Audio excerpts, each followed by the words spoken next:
Okay, we're going to do a pretty basic escape from Kesa Gatame. I think every kid who takes judo learns this, but you know what, we need to really work on the fine points of it. So this is a bridge and roll escape from Kesa Gatame. First of all, Aric's going to get me in a Kesa Gatame scarf hold, and he's going to go ahead and sit through. Now, when he does this, go ahead and just grab it. Now, a lot of the judo version is he's grabbing me hard, right around the waist, around the neck. See how he's got my elbow, okay? Now this works if he just had my arm trapped here and held me this way. You know, I couldn't get my arm through. So this is a one way some people hold, but usually people hold this way. Okay. So with that, he's got me tight. This really helps in the escape. That's why I'm pointing this out.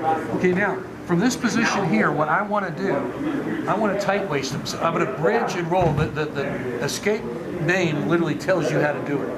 So I'm going to lock his body very tight. A lot of people grab the belt, that's fine. I prefer to grab the body, my hands together and locking the body tight. So I suck him in tight to me, and then I get very close to him. Now notice I'm on my toes, and my body was here, and now it's here, okay? And I lock him in tight. Now what I want to do is I want to bridge, and I'm going to bridge toward my head and over my far shoulder from him. So it's a bridge and roll. So I bridge up.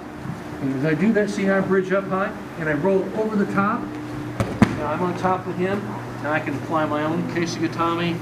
I can sit through myself, or I can just, from a side position, control. You know, in a Muni Gatame, I could do that. I want to counter pin immediately.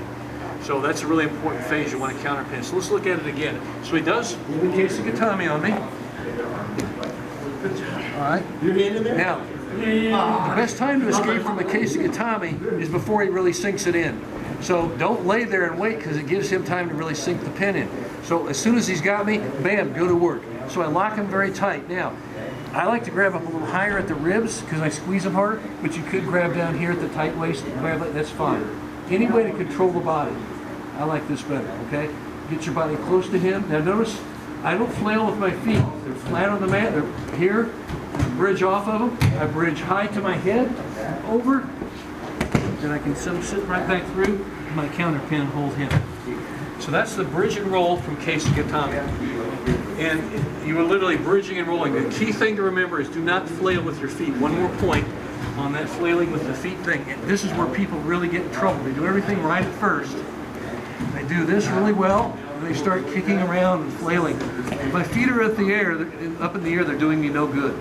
That means I'm losing and I have no hope. So lock him tight, get very close to him as you can, and keep driving into, my hip is on him. Bridge up, and roll the all the way, and now I can count. So that's the bridge and roll from Kesa Gatame, very basic move. One people should practice. It's more fun to pin people than getting pins, so we've got to practice on getting out of pins. So, bridge and roll of Kesa Gatame, there you have it.